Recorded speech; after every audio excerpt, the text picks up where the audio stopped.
இலக்கிய மஞ்சரி வழங்குபவர் அஷ்ரப் ஷிஹாப்தி.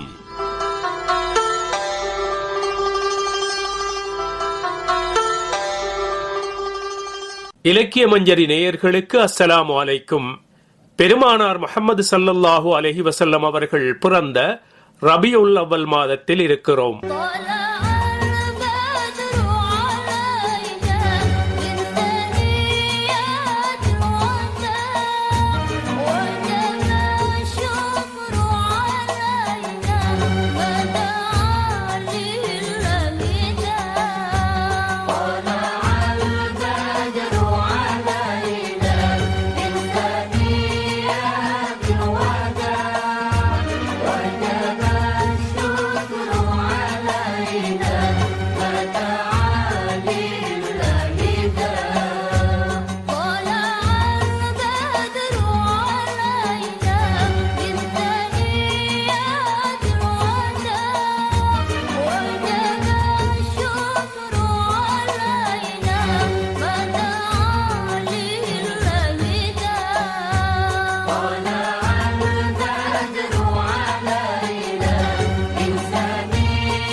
இவ்வாறு கவிதை முனைவர் அலிபுர் ரஹீம் அவர்கள் எழுதிய புத்தறிவு நிலா புறப்பட்ட போது என்ற கவிதை. அப்போதைய அரேபியா ஒரு நாடே அல்ல, வரும் பாலைக்காடு. சட்டமும் கட்டுக்கோப்பும் அவர்களுக்கு நிலாவின் முதுகுப்புறம். மேகம் உரசும் என்றஞ்சி எந்த மலைதான் தலை சாய்த்தது? அவர்களும் வளைந்ததில்லை எந்த படைக்கும் கொடிக்கும். மரங்களற்ற மணற்காட்டில் அவர்களே மரங்கள், ஆனால் வேர்கொளா மரங்கள். திரிவதில் அவர்களுக்கு கொள்ளை தாகம், நீர்ப்பசைக்கு அலையும் வெள்ளை மேகம் போல. பீற்றிக் கொண்டனர் அவர்கள் பெருமையோடு, தங்களை இறைவன் காற்றால் படைத்தான் என்று. நாடோடிகளான அவர்களுக்கு நகர வாழ்க்கை ஒரு நரக வாழ்க்கை. நகர மக்கள் அவர்கள் மதிப்பீட்டில் கோவாறு கழுதையின் நகராத சாணப்பிண்டங்கள். குலங்கோத்திர பெருமை பேசல் அவர்களுக்கு மிக இனிமையானது, புது காதலியின் முதல் வார்த்தையைப் போல. கணவன் கண்முன்னே மனைவி மானம் பறிக்கப்படுவதை விட கேவலமானது குலப்பெருமைக்கு வரும் பங்கம். உயிர்வாதை நீங்காது உடல்களுக்குள் நெடுவாள் குருதியில் குளிக்கும் வரை. சின்ன பொறியும் அவர்களிடையே தீயாகிவிடும். 6-7 தலைமுறை ஆராய் நீண்டது ஒரு போர் ஆறாமலே. காரணம், கறவை ஒட்டகம் ஒன்றை பையனொருவன் கல்லால் அடித்து விட்டான். பெண் குழந்தை பிறப்பு அவர்களின் இடை ஆடையில் ஏற்படும் மானக்கிழிசல். அப்போதைய அரேபிய இருட்டுவானின் ஒளித்துளைகள் விண்மீன்கள் அல்ல, கண் துளிகள். பெண் பச்சிளம் சிசுக்கள் உயிரோடு புதைக்கப்படுவது கண்டு பெற்ற மனங்கள் சிந்திய கண்ணீர் துளிகள். விபசாரம் அவர்களுக்கு விருந்து மண்டபம், மது மிதப்பில் அவர்களுக்கு மிக்க மகிழ்ச்சி. விழாக்கால திருக்குளத்து தெப்ப மகிழ்ச்சி போல. அரபி மொழி அறியாதவர்களை ஊமைகள் என ஏசுவதில் அவர்களுக்கு அலை பொங்கும் உவகை. அதே நேரத்தில் தனிக்கர்வம் படிக்க வராது தங்களுக்கு என பறைசாற்றிக் கொள்வதில். இருந்தும் அவர்களில் கல்வி அறிவற்றவன் கூட கற்கண்டு கவிதைகள் இயற்றினான், காற்றையும் கள்ளையும் கலவை ஆக்கியது போல. பல பல வடிவத்தில் அவர்களுக்கு தெய்வம் பல பல. நட்சத்திர வழிபாட்டில் அவர்களுக்கு நம்பிக்கை அதிகம். அவற்றுக்கு பலியிட பூக்கள் கொய்யப்படுவது போல கொய்யப்பட்டன தலைகள், மனித தலைகள். ஆம், அரேபியா ஓர் ஒட்டக பூமி. ஒட்டக உடம்பில் எத்தனை கோணல் மாணல்களோ அத்தனை கோணல் மாணல்கள் அவர்களின் வாழ்க்கையிலும் கூட. பொசுங்கட்டும் அந்த கோணல் மாணல்களென கொள்கையில் பூத்ததாங்கே ஓர் புத்தறிவு நிலா. பொசுங்கட்டும் அந்த கோணல் மாணல்களென கொள்கையில் பூத்ததாங்கே ஓர் புத்தறிவு நிலா. ஆம், அண்ணலார் பிறந்தார்கள். ஆம், அண்ணலார் பிறந்தார்கள். முனைவர் அலிபுர் ரஹீம் அவர்கள் எழுதிய புத்தறிவு நிலா புறப்பட்ட போது என்ற கவிதையை கேட்டீர்கள்.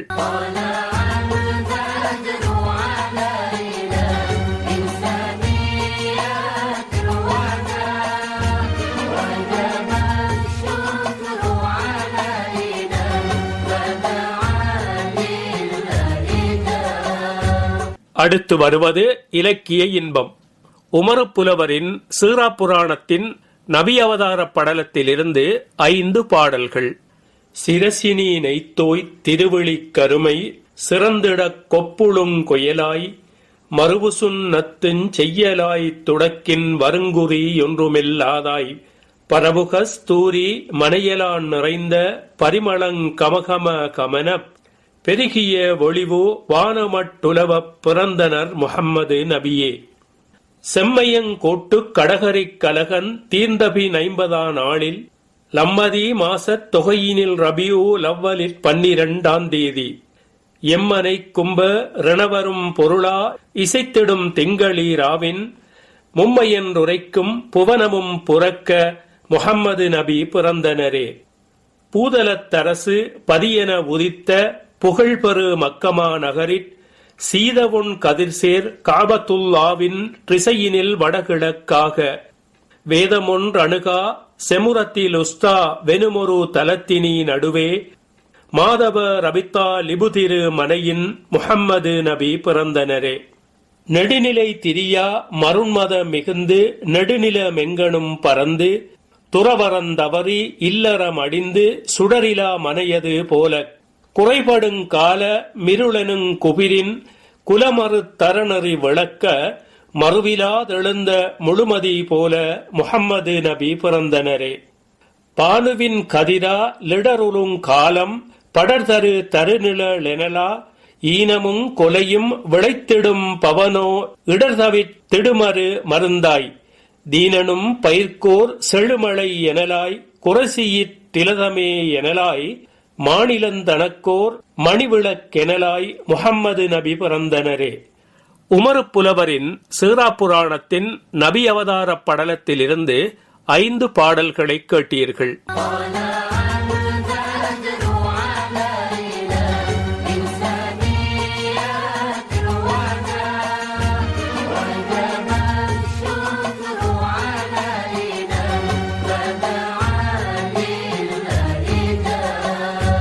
அடுத்து வருவது நூலகம். இலக்கியன் முர்ஷித் எழுதியுள்ள நஞ்சுண்ட நிலவு என்ற கவிதை நூல் பற்றி நசார் இஜாஸ் எழுதியுள்ள குறிப்பு. ஒரு கவிஞனுக்கும் நிலவு நஞ்சினை உட்கொள்வதற்கும் இடையில் என்ன இருக்க முடியும்? கவிதையின் மீதான காதல் தவிர. இலக்கியன் முர்ஷிதின் நஞ்சுண்ட நிலவு கவிதை தொகுதி சமூகப் பரப்பின் பேசுபொருள்கள் அனைத்தையும் ஆட்படுத்துகின்ற அவருடைய எழுத்துக்களின் ஒவ்வொரு வரிகளும் வாழ்வில் உதறித்தள்ள முடியாத சூழ்நிலை களமாக வெளிவந்திருக்கிறது. இலக்கியம் என்பது வெறுமனே கண்கட்டு வித்தை என்ற சொல்லாடல்கள் தான் தோன்றித்தனமாக தோன்றிய வேகத்திலேயே இல்லாமலாக்கப்பட்டு விட்டன. கற்பனையின் கோப்புக்குள் இல்லாமல் யதார்த்தத்தின் சூழ்நிலை பின்னணியாகவே இச்சமூகம் ஓர் எழுத்தாளனின் அல்லது கவிஞனின் ஒவ்வொரு எழுத்தையும் பார்க்கிறது. இவ்வாறானதொரு சூழ்நிலையில் வெளிவந்துள்ள நஞ்சுண்ட நிலவு கவிதையின் உட்பரப்பில் கற்பனையின் கோர்ப்பில் சில கவிதைகள் உள்வாங்கப்பட்டிருந்தாலும் பல கவிதைகள் வாழ்வியலின் யதார்த்தத்தை, சமூகத்தின் இருப்பை, வாழ்வின் எல்லையை, வாழ்வின் களத்தை, நாசகாரத்தின் சதிவலையை எமக்கு மனக்கண்ணில் காட்சிப்படுத்துவதாய் அமைந்துள்ளது. இளகிய ஆன்மா என்ற தலைப்பில் இவரால் எழுதப்பட்ட கவிதை. சபிக்கப்பட்ட சனங்களாய் துயர்வடியும் அகதி மனதுடன் உனது வார்த்தைகளில் மயானங்களின் நள்ளிரவை சுவாசிக்க நேரும் போது எனது இளகிய ஆன்மா 7 வானங்களுக்கு அப்பால் என்னை சுமந்து செல்கிறது. உண்மையில் கவிதை என்பது சொல்லி புரிய வைக்க முடியாதது. அதை அனுபவித்து வாழ்ந்து புரிய வேண்டியது. இளகிய ஆன்மா என்ற கவிதை ஒரு சமூகம் துண்டாடப்பட்டு அல்லது இருப்பின் நிலை கேள்விக்குள்ளாக்கப்பட்டுள்ளதை சித்தரிக்கிறது. ஒரு சமூகத்தின் வளர்ச்சியோ மேம்பாடோ எதுவாயினும் அது சமூகத்தின் சூழலை வைத்தே தீர்மானிக்கப்படுகிறது.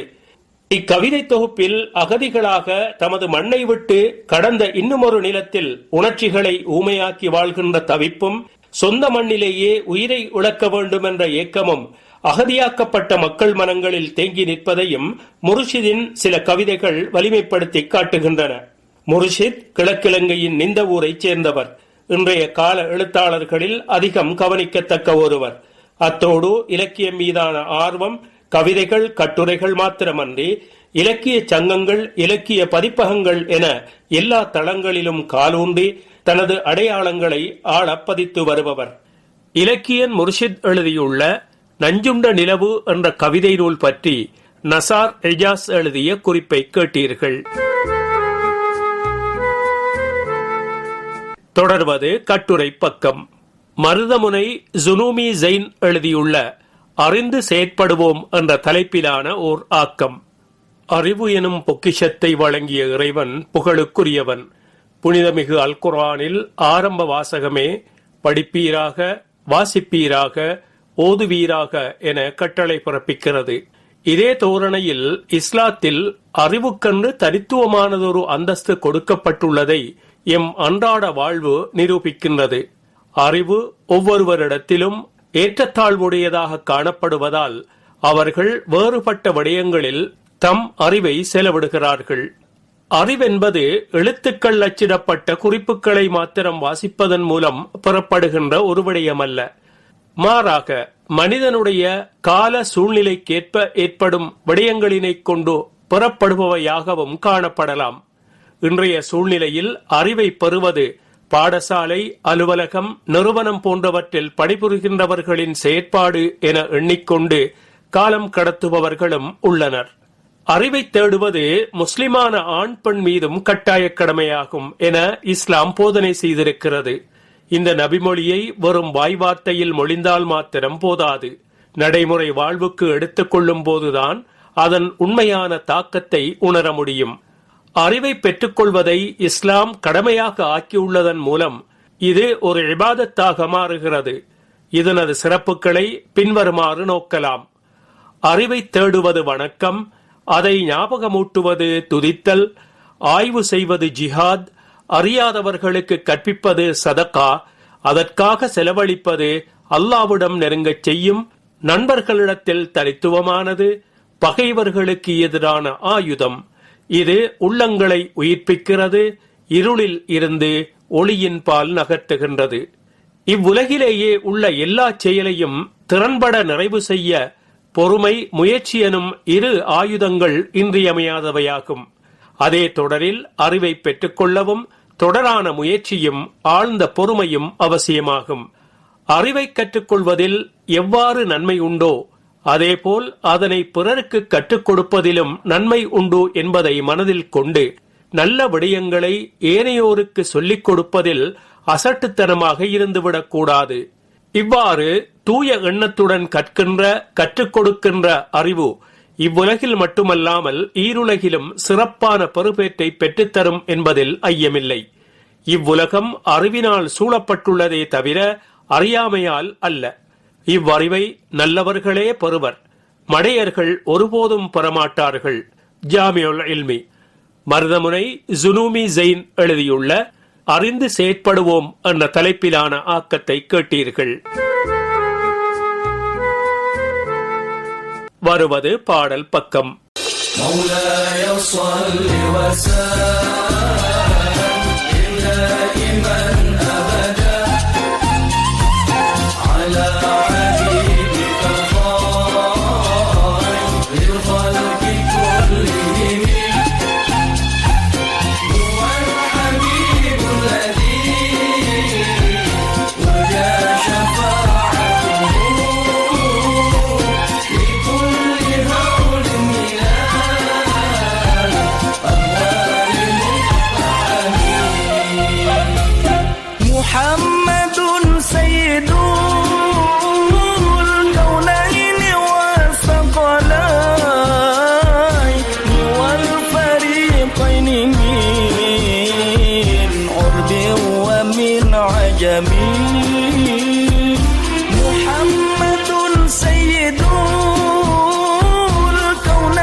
الأميرون نهي فلا أحد أبر في قول لا منه ولا نعمي نبينا الأميرون نهي فلا أحد أبر في قول لا منه ولا نعمي مولاي صل وسلم دائما أبدا على حبيبك خير الخلق كلهم هو الحبيب الذي ترجى شفاعته لكل هول من الأهوال مقتحمين هو الحبيب الذي ترجى شفاعته لكل هول من الأهوال مقتحمين هو الحبيب الذي ترجى شفاعته لكل هول من الأهوال مقتحمين مولاي صل وسلم دائما أبدا على حبيبك خير الخلق كلهم هو الحبيب الذي ترجى شفاعته لكل هول من الأهوال مقتحمين இலக்கிய மஞ்சரியில் இனி என்னை கவர்ந்த புத்தகம் எச்.ஏ.எல். கிரேக் அவர்கள் எழுதி கவிஞர் அல் அசூமத் அவர்கள் மொழிபெயர்த்த பிலால் ஒரு கருப்பின அடிமையின் வரலாறு என்ற நூலின் தொடர். பூனை அருகில் அமர்ந்திருந்த மானிடமென்மையின் அம்மாபெரும் மனிதர் தமது இறுதி வசனத்தின் நடுவிலிருந்து தொடரலானார். ஆனால் அதைவிட முக்கியமானது பிலால் எதிர்காலம். எதிர்காலம் என்பது அடிமைகளுக்கில்லை, அவர்கள் அதற்கு அனுமதிக்கப்படுவதில்லை. பிலால் பாலினை நக்கிக் கொண்டிருந்த பூனையை திரும்பவும் நோக்கலானார் அபூபக்கர். எதிர்காலம் குறித்து புதிய தகவல்கள் எதையும் பூனைகள் தரலாம் என கருதுவார் போல. உலக வாழ்க்கையின் ஒவ்வொரு அசைவும் இறைவனின் கைவண்ணம் என்பதால் அவை அனைத்தும் அபூபக்கருக்கு அழகியல் கற்பிப்பதாய் அமைந்தன என்பதை நான் இன்னமும் கற்க வேண்டியிருந்தது. இறைவனிடம் நேசம் கொண்டோர் நிச்சயம் உயிரினங்கள் அனைத்திலும் மலர்களிலும் கூட கல்விக்கூடங்களை காண்பர். எழுதுகோல் ஒன்றை நான் செய்து தந்தால் நீர் எழுத பழகிவிடுவீரா? மிகவும் சாதாரணமாக எழுப்பப்பட்ட இக்கேள்வி என் செவிக்குள் சரிவரப் புகவும் இல்லை. பதில் எதிர்பார்த்து எழுப்பப்பட்ட ஒரு வினாவாகவும் அது தெரியவில்லை. இக்கேள்வியை அவர் வினவினாரா என்ற ஐயமும் என்னுள் எழுந்தது. என்றாலும் நான் என் அடிமை தலையிலிருந்து விடுதலை பெற்றது அந்த கணத்தின் போதாகும். எனக்கு சுதந்திரம் கிட்டியது அபூபக்கர் எனக்காக கொடுத்ததால் அல்ல, எனக்கு கொடுத்ததால் தான்.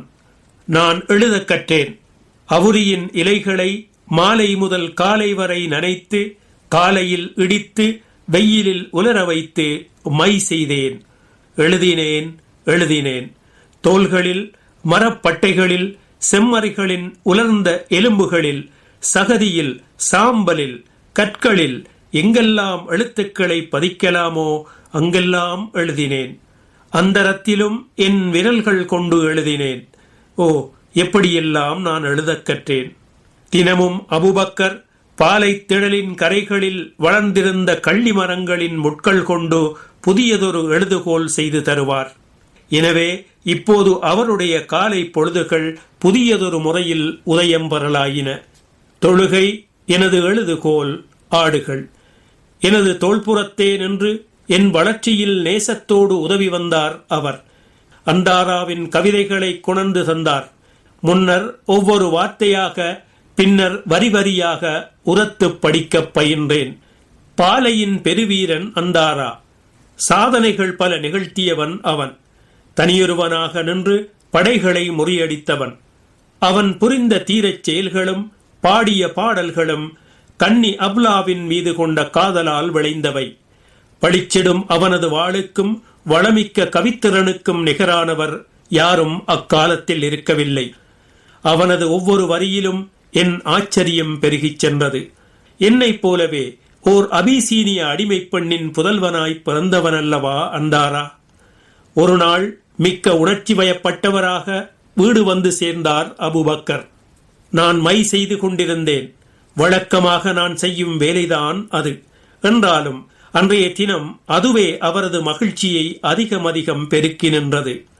மைபடிந்த என் கைகளை எடுத்து தன் இதழ்களில் அமர்த்தியவராக அவர் கேட்டார், இன்று நபிகளார் என்ன சொன்னார்கள் என்று உமக்கு தெரியுமா? என்னை ஓர் இருக்கையில் அமரச் செய்தார் அபுபக்கர். அவரது செய்திக்கு இவ்வாறான ஒரு சிறு சடங்கு நிச்சயம் தேவையாயிருந்தது. நபிகளார் கூறினார்கள், இறைப்பாதையில் உயிர் துறந்த தியாகியின் இரத்தத்திலும் மேலானது கற்றோரின் மை. உடன் நான் தொட்டியை நெருங்கினேன். என் கருநிறக் கரங்களை மையும் அவுரி இலைகளும் நிறைந்த அத்தொட்டியில் அமிழ்த்தி புலகாங்கிதம் அடைந்தேன். ஓ, எவ்வளவு நேரம்! என் கைகளையே விரைத்து பார்த்தவாறிருந்தேன். கரு மையில் அமிழ்ந்த கருமை. எச்ஏஎல் கிரேக் அவர்கள் எழுதி கவிஞர் அல் அசூமத் அவர்கள் மொழிபெயர்த்த பிலால் ஒரு கருப்பின அடிமையின் வரலாறு என்ற நூலின் தொடரை கேட்டீர்கள்.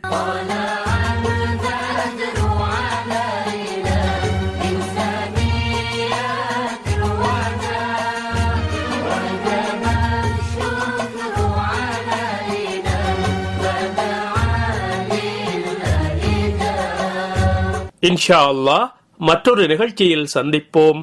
அஸ்ஸலாமு அலைக்கும்.